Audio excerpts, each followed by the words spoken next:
Gurugram news channel को subscribe करें और बेल दबाएं ताकि कोई खबर रह न जाए।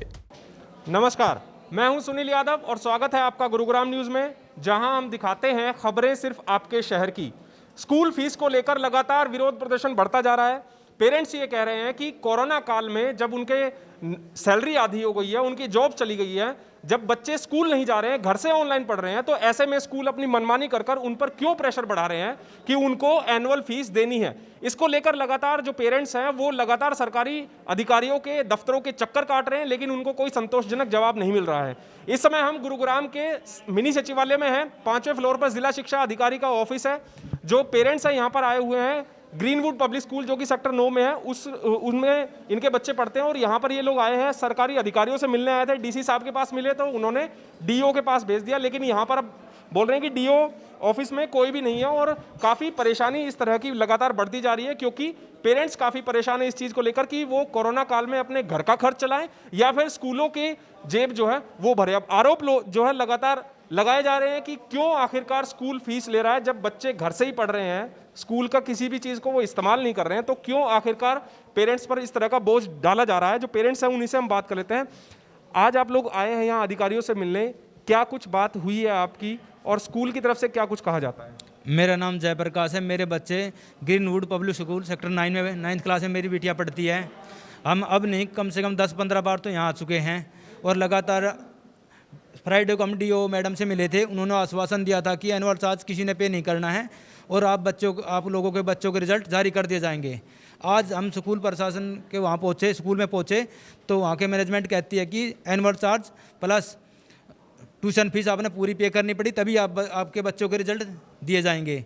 इसलिए हम दोबारा डीओ मैडम से मिले हैं। डीओ मैडम आज हमें कहती है कि आप लोगों को सब कुछ देना पड़ेगा, हमारे पास कोर्ट के आदेश हैं। जबकि लॉकडाउन के दौरान आपने अभी एक बात कही थी, किसी के काम धंधे नहीं थे, बहुत ज़्यादा संकट के दिनों में लोगों ने जीवन व्यतीत करे हैं, किसी के काम धंधे। जब हमारे संकटों में दिन के जो स्कूल के ऐसा क्या दिन थे कि उन्होंने पूरी फीस चाहिए और हमारे बच्चे स्कूल वालों ने ऑनलाइन क्लास से 2-3 महीने बाहर भी रखे हुए हैं। ना तो हमने स्कूल की बिल्डिंग यूज़ करी और ना ही ढंग से ऑनलाइन क्लास यूज़ करी। हम पूरे पैसे कहाँ से दें जब हमारे पास है नहीं। तो अब जब बच्चों की आप जो एनुअल फीस मांग रहे हैं स्कूल, अगर वो एनुअल फीस नहीं दे रहे हैं तो किस तरह से प्रताड़ित कर रहे हैं स्कूल? क्या रिजल्ट नहीं दे रहे हैं, मार्कशीट नहीं दे रहे हैं या क्लासेस से बेदखल रख रहे हैं? हमने एनुअल फीस पे नहीं किया है। मेरी बेटी नर्सरी से स्कूल में पढ़ रही है। 12 साल हमने बिना किसी रोक टोक के फीस पे की है। कोरोना काल था, पूरा देश उससे परेशान था और मेरा किराए का काम है, किराए की मेरी बिल्डिंग है। 1 साल से मेरी बिल्डिंग खाली पड़ी है किराए की। अगर मेरी इनकम ऑफ सोर्स वही है, वैसे मैं बेरोज़गार हूँ, तो मेरे पास ही पैसे नहीं होंगे तो मैं कहाँ से दूँ? मेरी बेटी का इन्होंने रिजल्ट रोक दिया है। अब ना ही हमें पता वो अपग्रेड हुई है अगली क्लास में या नहीं, और ना ही ऑनलाइन क्लास में उनको ले रहे हैं। 9th से वो अब 10th में होगी इस साल। इसमें उसकी पढ़ाई का भी नुकसान है और डेली हम यहाँ से अब घर जाते हैं तो बच्चा हमसे पूछता है कि पापा क्या रहा स्कूल का फीस का? हम बोलते हैं अभी नहीं, तो वो बच्चा भी डीमोटिवेट हो रहा है। एक तरफ तो ये बोल रहे हैं कि भाई बेटी बचाओ बेटी पढ़ाओ, ऐसे पढ़ेंगे बेटी? स्कूल सीधा कह रहा है एनुअल चार्ज है तो आओ, वरना कुछ नहीं। वो हमसे बात ही नहीं कर रहा है, तो हम ऐसे कैसे बताओ? यहाँ पे चक्कर काट रहे रोज, स्कूल से मिनी सेक्रेट, कोई सुनवाई नहीं हो रही किसी चीज़ की। अगला कदम क्या होगा आप लोगों का? अगर ये इस मुद्दे का कोई सोल्यूशन नहीं होता है तो क्या कदम आप लोगों ने सोचा है, क्या करेंगे आगे? अगर जो स्कूल मैनेजमेंट ऐसे ही अड़ा रहा तो हमें मजबूरी में अपने बच्चे अपने घर बैठाने पड़ेंगे। इसके खिलाफ अगर जो खट्टर सरकार, हमारे मोदी जी प्रधानमंत्री, अगर जिस बेटी बचाओ पढ़ाओ के बारे में कुछ सोचेंगे तो वही डिसीजन लेंगे। हम तो अपने बच्चों को घर ही बैठा सकते हैं, इसके अलावा हमारे पास कोई रास्ता नहीं। अभी हमारे कारोबार पूरी तरह से ठप है, चले नहीं हैं और दोबारा आप देख रहे हो कोरोना फिर बढ़ता जा रहा है। स्कूल को खाली और खाली उसने स्पष्ट कह दिया है, हमें पैसे से मतलब है, पढ़े चाहे ना पढ़े बच्चे। हमारे बच्चे जूम आउट करे गए। आज तक हमने मुझसे कहा जी इसका रिकॉर्ड दो, कितने दिन आपने पढ़ाई? उन्होंने वो मना कर दिया। उन्होंने स्पष्ट कहा हमें खाली पैसा दो, आप पैसा, पढ़े चाहे ना पढ़े, हमें पैसे से मतलब है, बच्चे से कोई मतलब नहीं। परेशानी देखिए कि कितनी है। हालांकि हमारे देश में शिक्षा का अधिकार है, राइट टू एजुकेशन है, और कोर्ट भी ये कहता है कि फीस के अभाव में किसी बच्चे को ना तो पढ़ाई से वंचित रखा जाएगा, ना उनके रिजल्ट्स रोके जाएंगे, ना उनको जो क्लास है उनकी उससे उनको रिमूव किया जाएगा। लेकिन गुरुग्राम में बहुत से ऐसे स्कूल हैं जो फीस के अभाव में, जिनके पेरेंट्स फीस नहीं दे पाए हैं, उनके बच्चों को वो स्कूल क्लासेस जो चल रही हैं ऑनलाइन, उनसे रिमूव कर देते हैं। आखिर ऐसे स्कूलों पर एक्शन कब होगा? कब जिला के अधिकारी इन स्कूलों पर जो मनमानी है इन पर नकेल कसेगा। हाँ, जिला शिक्षा अधिकारी का दफ्तर यहाँ पर है, कोशिश करेंगे इंदु बोकन जी जो हैं जिला शिक्षा अधिकारी, उनसे हम बात करने की। मैडम है अभी यहाँ पर?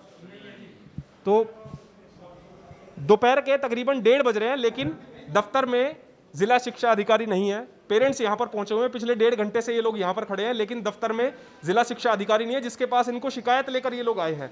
डीसी के पास पहले इन्होंने कहा कि पहले डीसी साहब के पास गए, उन्होंने कहा कि आप जिला शिक्षा अधिकारी के पास जाइए, लेकिन 1.5 घंटे से जिला शिक्षा अधिकारी दफ्तर में नहीं है। तो आखिरकार ये लोग अपनी फरियाद लेकर कहाँ जाए। अभी 2 दिन पहले जब हरियाणा के मुख्यमंत्री सीएम मनोहर लाल खट्टर गुरुग्राम आए थे, तो उस समय भी पेरेंट्स के एक दल ने सीएम साहब से मुलाकात की थी और सीएम साहब ने ये आदेश भी दिए थे गुरुग्राम के डीसी को कि वो ये सुनिश्चित करे कि किसी भी स्कूल में फीस के अभाव में किसी बच्चे को शिक्षा से वंचित ना रखा जाए, किसी का रिजल्ट ना रोका जाए। लेकिन बावजूद इसके ऐसी मनमानी स्कूलों की लगातार चलती जा रही है, जो पेरेंट्स लगातार आरोप लगा रहे हैं, और इसीलिए पेरेंट्स बार बार चक्कर काट रहे हैं इन सरकारी दफ्तरों के, लेकिन सुनने वाला कोई नहीं है। ज़रूरत है ऐसे स्कूलों पर नकेल कसने की जो इस तरह की मनमानी कर रहे हैं। और इस कोरोना काल में हर किसी के लिए संकट है, चाहे वो अमीर हो चाहे गरीब हो, हर किसी के लिए वो संकट पैदा हो रहा है। और ऐसे में हर किसी को ये चाहिए कि कम से कम इन चीज़ों को समझा जाए कि बच्चों की जो एनुअल फीस है, कोरोना काल में हालांकि ये कहा गया था कि एनुअल फीस नहीं ली जाएगी, केवल ट्यूशन फीस ली जाएगी, लेकिन एक बार फिर से जब लॉकडाउन खुला तो उसके बाद से लगातार जो स्कूल है वो पेरेंट्स पर दबाव बना रहे हैं। अलग अलग स्कूलों के प्रोटेस्ट जो है रोज़ाना लगभग चलते हैं गुरुग्राम में, लेकिन बावजूद इसके ना कोई सरकारी अधिकारी इसको संज्ञान में लेने की कोशिश कर रहा है, और ना ही कोई जो जनप्रतिनिधि है, विधायक है। हमारे ज़िले में 4 विधानसभाएं हैं, किसी भी विधायक ने अभी तक कोई आवाज़ नहीं उठाई कि स्कूलों की फीस को किस तरह से एडजस्ट कराया जाए, कैसे उनको माफ़ कराया जाए, और जो पेरेंट्स हैं उनकी समस्याओं को कैसे समाधान कराया जाए। अब देखना होगा कि कब तक ये पेरेंट्स इस तरह प्रोटेस्ट करते रहेंगे, अपने बच्चों की पढ़ाई के लिए दर दर भटकते रहेंगे, ये आने वाला समय ही बताएगा। मेरे सहयोगी मोनू के साथ मैं सुनील यादव, गुरुग्राम न्यूज़।